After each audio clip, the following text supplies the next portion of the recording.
Hey you guys, it's Crystal from the Abundantly Blessed Homestead, where we use the wisdom of our ancestors to make amazing, nourishing, delicious foods for our family and grow some of our own food. I'm coming to you guys from my pantry, and I've got all of the notes for right now. Actually, it must have been a couple months ago. I'm not even sure I answered you, but one of the subscribers here, her YouTube channel is called Stony Hill Homestead. She had asked me, how much does my garden supplement what we eat? So I figured I would kind of put some numbers to what I do every year. And so we're going to go over everything. This is counting my garden and an orchard that I'm responsible for, that we reap the harvest of, which is amazing. I fill up my whole pantry plus some every single year with the help of my kids, and we eat all of it. And so I go ahead and I just keep this little notebook, and as I'm canning, I add jars to it as they are sealed and cooled and put into the pantry. So let's go over this. So we're going to start with the stuff from the orchard. So we have apple and pear trees. So this year we made up sauce with both of those fruits. And again, I am comparing a quart jar to the closest comparison on Azure Standard for the same thing. So applesauce, we canned up 105 quarts, which came to $598.50 in sauce. Apples, we are reserving 200 pounds for fresh eating through the winter. That came to $290, I'm sorry, in savings there. We have canned pear halves, 40 quarts. That came to $272.80. We have some canned pickles. I made a ton of canned pickles, you guys. 110 quarts of canned pickles. It's been a really, really crazy canning year. And that total for those pickles came to $844.80 if I would have bought them from Azure Standard. Let's see, salsa. Let's see if I have the number. Let's see, 48 quarts of salsa came to $500.16 that we saved. Diced tomatoes, so far, 29 quarts, but it'll be more than that. I still have tomatoes out there. $65.93 for this year. And then we had, let's see what else. That's it so far.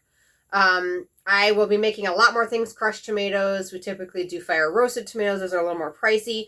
What I have personally learned when it comes to your pantry and canning is that if you're very, very limited on jars or space, my advice is to focus on the things that are more complicated. So things like salsa, spaghetti sauce, pizza sauce. That sounds funny, that's more complicated, but it's not a straight product. For instance, the diced tomatoes, I'm only saving $2.27 per can, which is still a savings, but that's not that expensive. And so you go to buy salsas, and that's a lot more expensive. For a equivalent of a quart, it's $10.42.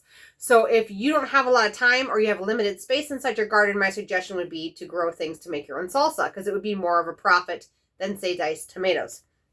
So the grand total for the entire year so far, $2,572.19. That being said, we do need to take the price of the lids, because I had to buy lids. The jars I've had for years, you guys, probably close to 10. So there was no upfront cost as far as that goes. But I do understand that if you're getting into this, that's going to be an upfront cost. And my best advice to you is to look on Facebook Marketplace, in your local newspapers, because a lot of older people are getting rid of their canning jars, which is how I got a lot of mine. And those older canning jars are a lot better quality than the new ones. Okay, so I paid 29 cents a lid for the canning lids. So that comes to $154. So if we take $2,572.19, take away $154, it still brings us to a green savings of $2,418.19, which is amazing. I've actually never added this up, and I've actually never had anyone ask me how much I saved. Another thing I did not calculate was right back over here we have apple pie filling. Azure doesn't sell apple pie filling, and I didn't feel like looking it up, but I'm sure there's $100, $200 worth of apple pie filling there. And so that's what I do. I do stay at home, but I also teaching my children how to preserve and put up the harvest. And it is a huge money saver. And so people will say, well, what are you going to do with all the applesauce? Well, in the winter, we don't have to buy as much fruit. And when our fresh fruit for long-term storage runs out, then we would be switching over to things like apple and pear sauce. And so that's what we use a lot of that for. And when you have a huge pantry full of items that you've preserved, you kind of schedule your meals and your meal plan around what you have here already. And so that's how we use it all. That's why I kind of keep a pantry goal list so that I can tell how much we put up last year. Did we use it all? Did we make too much of it? Should we make less?